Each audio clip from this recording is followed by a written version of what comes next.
রমজান মাস যখন আসে তখন কিন্তু বাড়ির রান্না কি একটা আলাদা হয়ে যায়। আর যখন রোজা মাসটা দেখো চলে যায় তখন কিন্তু আমরা সব ভুলে যাই। আর আজকে কিন্তু আমার সেই দিন মনে আসলো। এখন কাজ করতে করতে এত খুশি হচ্ছিল, মনে হচ্ছে সেই রোজা মাসে আমি কাজ করছি। তো কেন এটা মনে হচ্ছে, চলো ভিডিওটা আমি ফার্স্ট থেকে স্টার্ট করি। হে এভরিওয়ান, আসসালামু আলাইকুম, গুড ইভিনিং। এখন কিন্তু সকাল না, আজকের ব্লগটা আমি সন্ধ্যা দিয়ে চালু করছি। সন্ধ্যা ঠিক বলবো না, এখন কিন্তু বিকাল ওই 5টা বাজে। আর আজকের বারটা ছিল রবিবার। আর রবিবারে মনে হচ্ছে না বিকেলবেলা যেন কেউ রোজা রেখেছে। তো আজকে সত্যিই রোজা রাখা হয়েছে। কালকে যেহেতু নবী দিবস আছে, তো আজকে নফল রোজা। তবে হ্যাঁ, আমি রাখিনি। আর আমার একটা ভাইপো আসছে, ও হঠাৎ করেই বলল আসবে বলে। আর ও আসার কথা ছিল, কিন্তু ও যে রোজা রেখেছে বলে আমি কিন্তু সেটা জানতাম না। তো হঠাৎ 10 মিনিট আগে আমাকে মেসেজ করলো, "আন্টি আমি আসছি।" আর একে তো চিনো, এ হচ্ছে কোয়েল, আগেও এসেছে আমাদের বাড়িতে। তো আমি যখন এসে ওকে পানি টানি দিতে যাচ্ছিলাম, ও তখন বলল, "না আমি পানি পিবো না, আমি রোজা রেখেছি।" আমি তো ভাবলাম হাই রোজা রেখেছে, আমাকে আগে বলে আসলো না, তাহলে আমি কিছু বানাতাম। যাই হোক, বাড়িতে ফ্রুট ছিল সেগুলোই কাটলাম। আর আজকে রবিবার তো রাজাও কিন্তু বাড়িতে নেই, ও রবিবার হলেই কিন্তু খেলতে চলে যায়।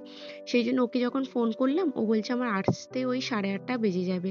তো আমি আর কি করব, বাড়িতে যা ছিল তাই দিয়ে একটু জোগাড় করছিলাম। এই যে এখানে একটা কিন্তু ভুট্টা ছিল, এটা দিয়ে ভাবলাম সুইট কর্ন বানাবো। তো এই ভুট্টাগুলোকে ভালোভাবে আমি কেটে নিয়েছি বলতে ছাড়িয়ে নিয়েছি। ওটাকে এবার আমি একটু বয়েল করে নেবো, নুন দিয়ে শুধু বয়েল করছি। আর এখানে ভাবলাম কিছু তো আর তেমন চিকেন টিকেন ছিল না যে একটু কাবাব বানাবো, সেই জন্য ভাবলাম তাহলে এখন এক দুটো পেঁয়াজ আর আলু দিয়ে পকোড়া বানাই। এই যে পেঁয়াজগুলোকেও কুচি কুচি করে কেটে নিয়েছি, এতে বিট লবণ আর একটা আমি ওই পেস্ট বানিয়ে নিয়েছি, যেটা কাঁচা লঙ্কা, আদরক, লসুন, গোটা ধনে আর গোটা জিরে দিয়ে একটা ভালোভাবে পেস্ট বানিয়ে নিয়েছিলাম। আর এই যে ভাজার মতো কিন্তু আমি আলু কেটেছিলাম, সেগুলো এতে দিয়ে পেঁয়াজ দিয়ে ভালোভাবে মাখিয়ে এতে কিছুটা লবণ আর গোলমরিচ গুঁড়ো সবকিছু দিয়ে, আর আমি এটা বেসন দিয়ে ভালোভাবে কিন্তু মাখিয়ে রেখে দেবো। আগে কিন্তু ইফতারিটা করে নিই, তারপর এটা আমি পকোড়াটা গরম গরম ভাজবো আর খাওয়া হবে। আর এই যে সুইট কর্নটা বয়েল করে নিয়েছি, পপকর্ন সরি, সুইট কর্ন না, এটাকে কিন্তু এখন সুইট কর্ন আমি বানাচ্ছি। এতে ওই লেবুর রস, গোলমরিচ গুঁড়ো, চাট মশলা আর বিট লবণ দিয়ে কিন্তু আমি এটাকে ভালোভাবে মাখিয়ে নিচ্ছি। এটা খেতে না এত টেস্টি লাগে, আমার বাবু খুব পছন্দ করে এটা। আর আমি না এই আগরদানিটা কোথায় রেখেছি কদিন ধরে খুঁজে পাচ্ছিলাম না। ওই যে ওখানটাতেই যে গুঁজে দিই সন্ধ্যাবেলা মগরিবের টাইমে না, আমি একটু ঘরে আগরবাতি দিই। এটাতে যেটা বললাম কিন্তু আগেও বলেছি, একটা পজিটিভ ভাইবস লাগে, আমার বেশ ভালো লাগে। সন্ধ্যাবেলা ঘর থেকে একটা খুশবু আসলে না বেশ ভালো লাগে, মাইন্ডটাও কিন্তু ফ্রেশ হয় আজানের সময়। তারপরে দেখো এখানে আজানের সময় হয়ে গেছে, আর বাবুও না কোয়েলকে দেখে দেখে একটু দোয়া করছিল। মাশাআল্লাহ, দেখতে বেশ ভালোও লাগছিল। আমি রাজাকে ফোন দিলাম, ও কিন্তু বলছে আমার এখনো আসতে 1 ঘন্টা লাগবে। ও আসছে রাস্তায়, তো কোথায় গেছে আমি ঠিক জানি না, খেলতে অনেকটা দূরেই তবে গেছে। তো ও যখন গিয়েছিল তখন আমি জানি না, সকালবেলা উঠে জাস্ট যাওয়ার আগে আমাকে বলে গেল আমি খেলতে যাচ্ছি। আমি এত ঘুমের ঘোরে ছিলাম, ওকে আর জিজ্ঞাসা করাও হয়নি যে কোথায় ও খেলতে গেছে। যাক, এখানে কিন্তু কোয়েল নামাজ পড়ছে, আমি ভাবলাম তাহলে এই সময় পকোড়াটা ফ্রাই করে নিই। তো এই যে আমি ভালোভাবে ফ্রাই করে নিচ্ছি, আর এর উপরে একটু না বিট লবণ ছড়িয়ে দেবো, এত টেস্টি লাগে এটা খেতে, আমার তো বেশ ভালো লাগে। আর এটার নাম কিন্তু ওই পাহাড়ি পকোড়া বলে।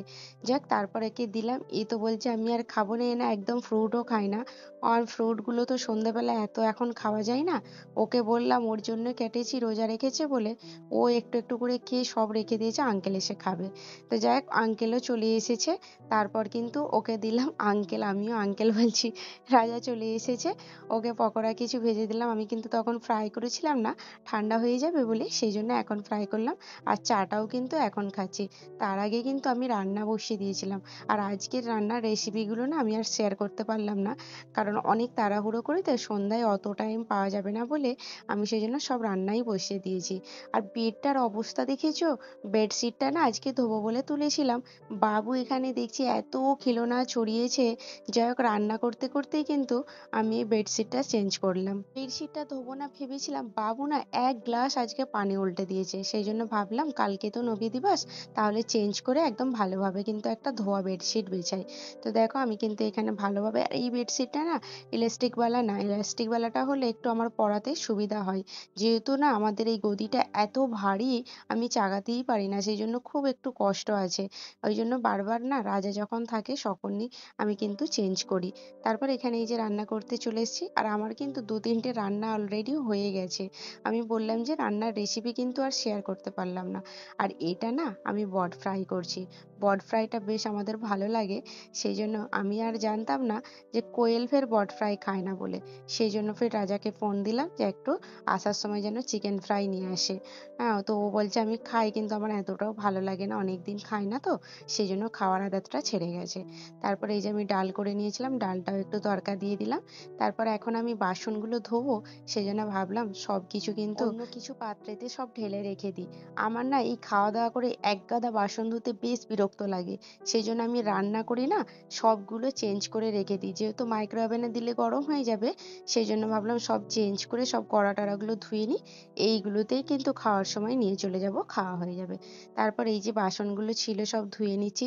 এরপরে ভাবছি একটু বাজার যাবো। আর এখন সময়টা ওই 9:30।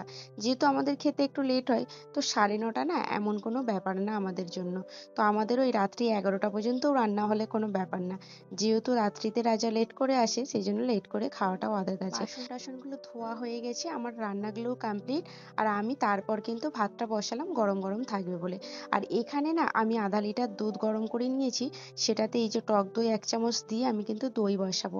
আমি যেহেতু দই বাড়িতেই বসাই, কিনি না, সেজন্য এখন কিন্তু দইটা বসিয়ে দিচ্ছি ওই 8 ঘন্টার মতো। এমনই ঢাকনা দিয়ে চেপে রেখে দেবো। এটা কিন্তু কাল সকাল হতে করতে দেখবো দই বসে গেছে। আর বাবু না এখানে একটা মুভি দেখছিল, ওই যে বারে মিয়াঁ ছোটে মিয়াঁ, ও তো মুভিটাকে মুখস্থও করে নিয়েছে একদম। দেখো ও তারা যেমন জুতো পরেছে ওই সেই জুতোটা নতুন বার করে পরে বসে আছে। হাফ প্যান্টের সাথে এমন একটা হাবলের মতো জুতো পরেছে। যাক এখানে আমার ভাতটাও হয়ে গেছে। আর একটা কথা বলি, আমার না একটু ভয়েসটার মনে হয় কিছু প্রবলেম হচ্ছে, আপ ডাউন সাউন্ড হচ্ছে। কখনো না ওপরে হচ্ছে, কখনো নিচে হচ্ছে। এর কোনো সেটিংয়ের কিছু একটা প্রবলেম হচ্ছে, আমি বুঝতে পারছি না।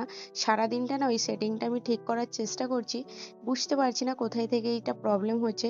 তো কিছু মনে করো না, একটু ভালো করে শুনে নিও।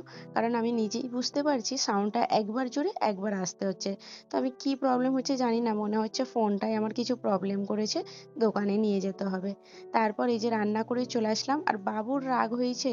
ও বড় মিয়াঁ ছোট মিয়াঁ মুভিটা দেখছিল। মুভিটাও বলছে খতম হলে যাবো। আর এইদিকে মুভি খতম হতে গেলে না দোকানগুলোও সব বন্ধ হয়ে যাবে। সেই জন্য আমি নিয়ে চলে এসেছি বলে ওর রাগ হচ্ছে। কোয়েল আর আসলো না। কোয়েল বলছে এটা কি মুভি, আমি একটু দেখি। ও বসে দেখছিল। আমরা এখানে এসেছি এই যে লাইট নিতে এসেছি। প্রত্যেক বছর হামেশা না আমাদেরকে লাইটটা ঠিক কিনতে হয়। এই বছর কিনলে যে আগের বছর লাইটগুলো তুলে রাখবো, চায়না লাইট তো ওই দুদিনে খারাপ হয়ে যায়। তো যাক 3টে লাইট 3 দিকের জন্য নিয়ে এসেছি। তারপর ওখান থেকে আটা ছিল না, ভাবলাম এইদিকে যখন এসেছি তাহলে গমের আটাটাও পিষে নিই। এই যে 5 কিলো আটার একটা প্যাকেট নিয়ে নিয়েছি। আমি 3 কিলো করে বেসিক্যালি নিই। তো এখন পিষা নেই, একটু লাইন ছিল বলে 5 কিলোরটা পিষা ছিল। বলল এই জাস্ট পিষেছি, নেবে তো নিয়ে নাও। বলি তাহলে দিয়ে দাও, চলে যাবে 1 মাসের ওপরে। তারপর এখন বাড়ি চলে এসেছি। বাড়িতে এসেই ভাবলাম আগে ডিনারটা সেরে নিই, তারপর কিন্তু লাইটগুলো লাগাবো। কোয়েল যেহেতু রোজা রেখেছিল, কখন খেয়েছে তো আমি ভাবলাম তাহলে আগে এটা করে নিই, খাওয়া দাওয়া সেরে তারপর লাইটগুলো লাগাবো। আর বাবু না এখনো রাগ করে বসে আছে। ও সেই মুভিটা যে দেখা মানে বন্ধ করে দিয়েছিলাম, সেই থেকে ওর রাগেতে দেখো পেছন দিকে উল্টে পড়ে আছে। আমি না এই ড্রেসে একটা মাস্ক পরে মার্কেটে চলে গিয়েছিলাম, যেহেতু বাড়ির বাইরেই। সেই জন্য রাজাকে বললাম বাবুকে নিয়ে যাও, একটু চুলটা কাটিয়ে নিয়ে আসবে। ও বলে তুমি চলো, ও একা চুল কাটবে না। আমি যেই সাথে গেলাম, গিয়ে দেখছি সেলুনটা বন্ধ। আর ওই নয় দিবস আছে তো কালকে, যার কারণে চুলটা কাটানো জরুরি ছিল। এই যে ব্যালকনিতে কিন্তু লাইটটাও লাগানো এখন হয়ে গেছে। একটাতে হয়েছে বেডরুমের ব্যালকনিতে হয়েছে, এখন কিন্তু হল রুমের ব্যালকনিতে লাগানো হচ্ছে। লাগাতে লাগাতে হঠাৎ দেখলাম সেই পুরানো লাইটগুলো বেরিয়েছে এখন। আমি খুঁজছিলাম, ওতে না একটা স্টার লাইটের মতো ছিল, ওটা আমার এত ভালো লাগে দেখতে। তো যাক সেটা না এত পাক দিয়ে জড়িয়েছে, সে আর এখন খোলার মতো নয়। আর দেখো কি সুন্দর লাগছে না। এটা কিন্তু কালকে যেহেতু ঈদ আছে, আজকে সেজন্য আমরা চাঁদের মতো আজকের রাতটাকেও সেলিব্রেট করি। ঈদ বলতে ওই নবী দিবস যেটা, নবী দিবসটা কিন্তু আমরা ঈদের মতোই পালন করার চেষ্টা করি। আর মুম্বাইয়ে না নবী দিবসটা এত ভালো লাগে দেখতে, মনে হয় যেন ঈদের থেকেও বেশি ভালো হচ্ছে। আর দেখো এখন আমি কাপড়গুলো সব ধুয়ে তুলেছিলাম, সেইগুলো ব্যাগে করে, ব্যাগে না আমার একটা ওড়না, এটা ওড়নাতে প্যাক করে রাখছি। আর এত কাপড় জমে আছে, আমরা ওই চলে গিয়েছিলাম লন্ড্রিতে দেওয়া হয়েছিল না, সেই জন্য 2 ব্যাগ একদম ভরে গেছে, ওই দিয়ে রেখেছি। আর লাইটগুলো খুব সুন্দর লাগছে না, 3টে এতেই লাগানো হয়ে গেছে। এটা কিচেনে, আর ব্যালকনিতে তো দেখালাম আগে, আর বেডরুম দিয়ে এখন আমি এটা ভিডিও করছিলাম। গাছগুলো রয়েছে বলে বেডরুমেরটা বেশ সুন্দর লাগছে দেখো। তাহলে চলো ভিডিওটা আজকের মতো আমি এখানেই শেষ করলাম। দেখা হচ্ছে নেক্সট ব্লগে।